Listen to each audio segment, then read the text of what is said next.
ॾेखारियूं था सिंध जे वॾे वज़ीर सैयद मुराद अली शाह कुछ देर पहिरीं मीडिया सां ॻाल्हि ॿोल कई आहे। वाटर अकॉर्ड के तहत एक्ट बना था और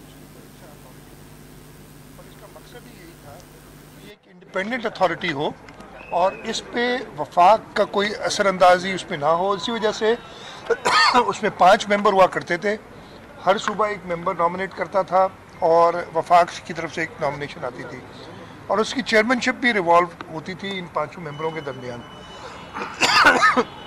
केयर टेकर गवर्नमेंट के दौर में एक ऑर्डिनेंस आया, उसमें इर्सा एक्ट में कुछ तब्दीलियाँ की गई और उन तब्दीलियों में एक तब्दीली ये भी थी कि जी इर्सा का चेयरमैन वफाक से एक नुमाइंदा होगा। ये 6ठा मेंबर एक आ गया और वो अब चेयरमैन इर्सा वो हुआ करेगा। मेरी कल बात करने की कोशिश की थी, वज़ीर आज़म साहब से बात नहीं हुई, आज इंशाल्लाह बात होगी। हमने कल अपनी कैबिनेट में इसको डिस्कस किया था और कैबिनेट का मुत्तफ़क़ा फ़ैसला ये था, जाम खान शोरे साहब मिनिस्टर इरिगेशन मेरे साथ खड़े हैं, मुत्तफ़क़ा फ़ैसला था कि इस पर हम एहतजाज करें। इस पर ग़ालिबन केयर टेकर गवर्नमेंट में भी सिंध हुकूमत ने एहतजाज किया था कि ये एक्ट या जो ऑर्डिनेंस आप लाए हैं जबकि नेशनल असम्बली मौजूद नहीं है। और इस वक्त वफाकी हुकूमत ने जमहूरी तरीका तो ये था कि उसको नेशनल असम्बली में ले जाते, उसको सेनेट में ले जाते। अगर एक्ट पास होता और उस पर ज़रूर पाकिस्तान पीपल्स पार्टी के मेंबरान अपना राय का इजहार करते और मेरा ख्याल है कि ये एक्ट पास नहीं होता असम्बली से, नेशनल असम्बली से इस वक्त। लेकिन उन्होंने अभी ना सिर्फ एक शख्स को उधर अपॉइंट कर दिया है, लेकिन हमें उस शख्स पे भी एतराज़ है। खैर वो तो बात की बात है, हम तो इस चीज़ को मानते ही नहीं है। इस चीज़ को हम मानते ही नहीं है कि ये इर्सा का जो इंडिपेंडेंट अथॉरिटी है उसको वफाक के कंट्रोल में दे दिया जाए। नहीं तो पहले ये हुआ करता था ना, वापडा चलाती थी ये पानी की तकसीम, और उसके बाद इंडर रिवर सिस्टम अथॉरिटी बनी और वाटर अकॉर्ड हुआ, जिसके बाद कहा गया कि इसको वफाक या वापडा के कंट्रोल से निकाला जाए।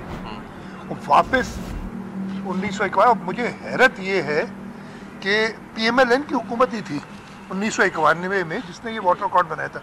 हमें अकॉर्ड पे और बहुत सारे हमें इतराज़ात हैं, लेकिन उसको बेहतर करने की बजाय उसको और ख़राब कर दिया छोटे सूबों के लिए ख़ास तौर पे।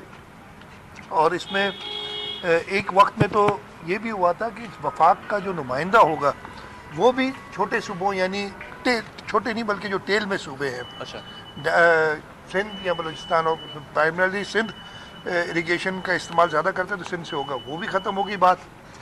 और एक वफाक का नुमाइंदा कर दिया। और जैसे मैंने कहा, इतराज़ हमें उस नुमाइंदे पे भी है जो उन्होंने किया है। जो साहब उन्होंने अपॉइंट किए हैं वो वापडा के चेयरमैन रह चुके हैं। उन्होंने एक किताब लिखी है एक कंट्रोवर्शियल प्रोजेक्ट के ऊपर।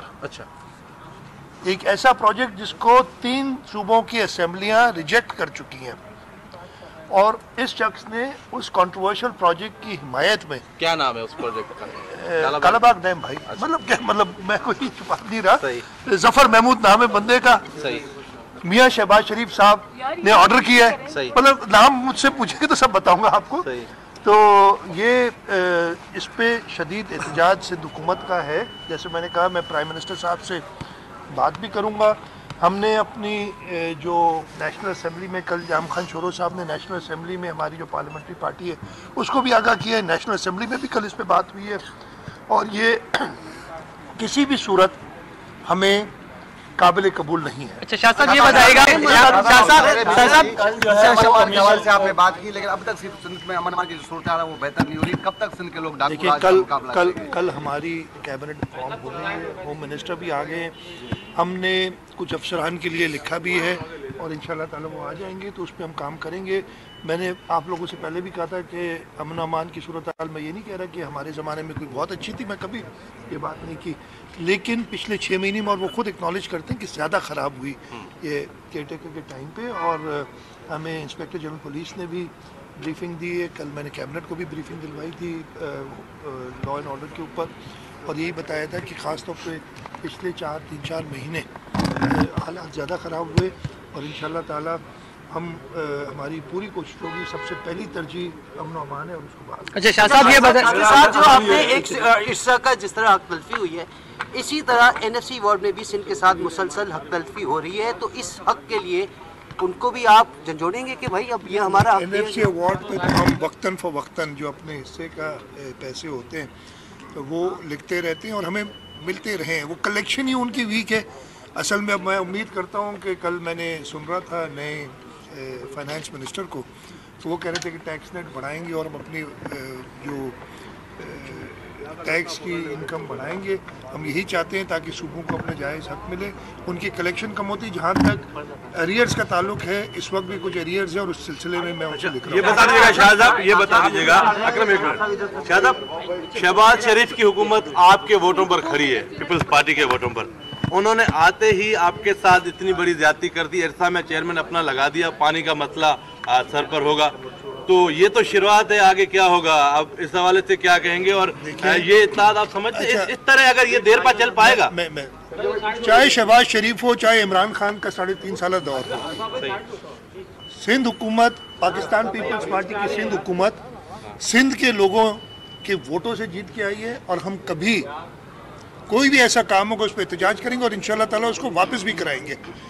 इमरान खान को भी हमने हर तरीके से, उसने बड़े ये थे, तो इस तरीके से कोई भी हुकूमत होगी इसमें इत्तेहाद अपनी जगह पे है, सपोर्ट, इत्तेहाद नहीं है सपोर्ट है पाकिस्तान पीपल्स पार्टी की, पाकिस्तान मुस्लिम लीग नून को, वो बिल्कुल उनके साथ रहेगा। लेकिन अगर उन्होंने सिंध के लोगों के हक पे किसी भी तरीके से कोई सिंध के लोगों को नुकसान होने वाली बात हुई तो उस पर हमारा रिटेस्ट करेंगे। एक शाह साहब, मेरा सवाल ये है कि हम देख रहे हैं कि बर्फ पिघल रही है, केपी के वो वज़ीर-ए-आज़म से उनकी मुलाकात हुई है, अरे लेकिन क्या है माइक की तरह देख रहे हैं?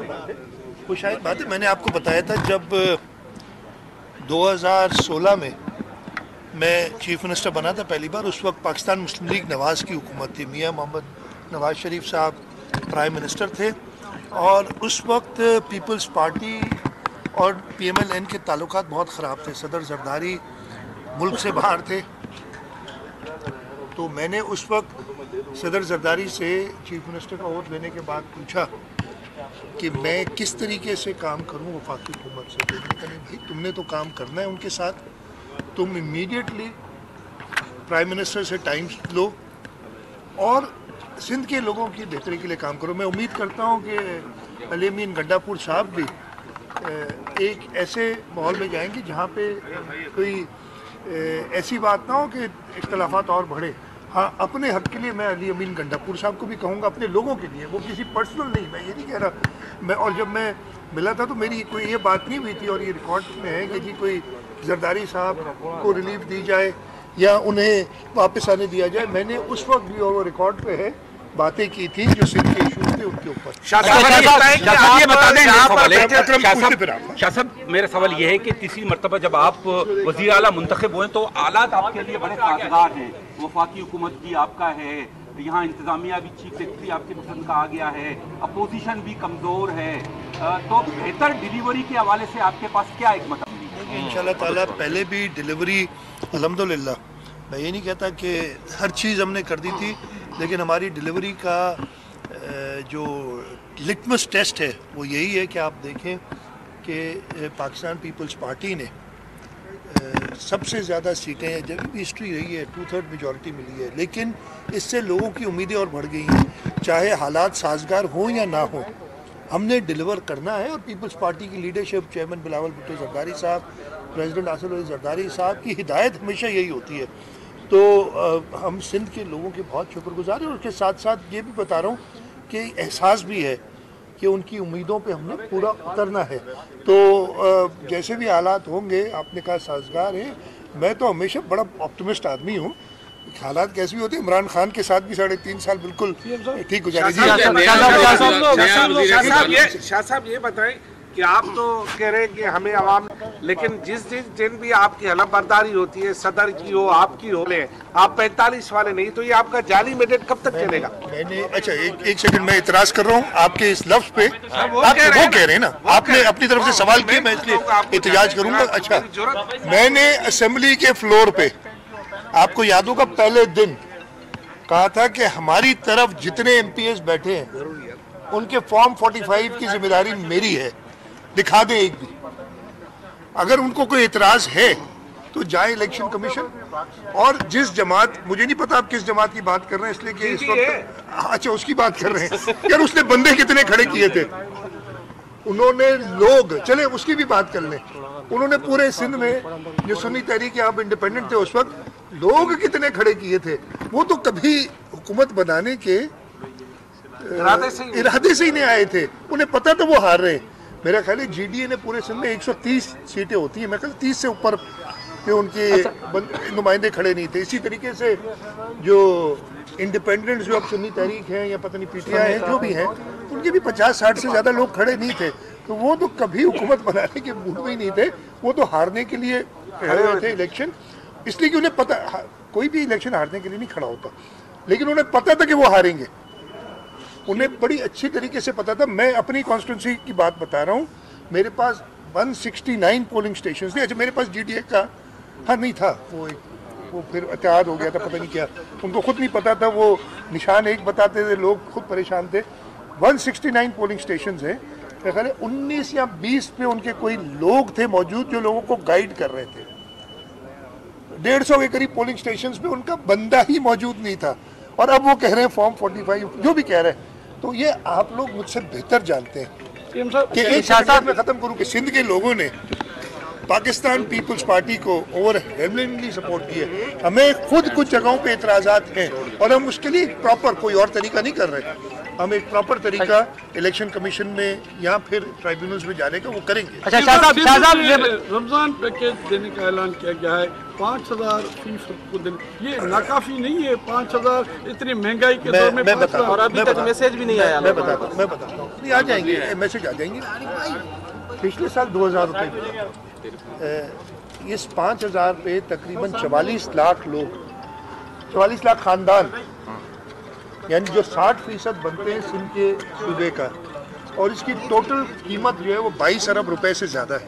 हमें सोचना पड़ता है जो भी हमारे पास रिसोर्सेज हैं, और इसमें वो लोग हैं जिनकी मंथली यानी माहाना अर्निंग जो है 35,000 रुपये तक की है। जिस शख्स को 35,000 रुपये माहाना जिसकी आमदनी होती है उसके लिए 5,000 अच्छी खासी है।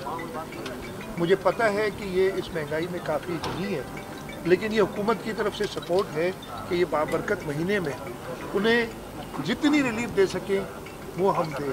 तो आपकी बात से मैं एग्री भी करता हूँ, लेकिन उसके साथ साथ जो हमारे रिसोर्सेज हैं उनको नज़र में रखते हुए मैंने कहा बताया कि पिछले साल 2000 थी, इस साल 5,000 रुपये है। तो अगेन ये कुछ उनकी तकलीफ़ों में उसके अजाले के लिए ब्रेकिंग न्यूज़ है नासी नवासा शेयर करें पिया एनर्जी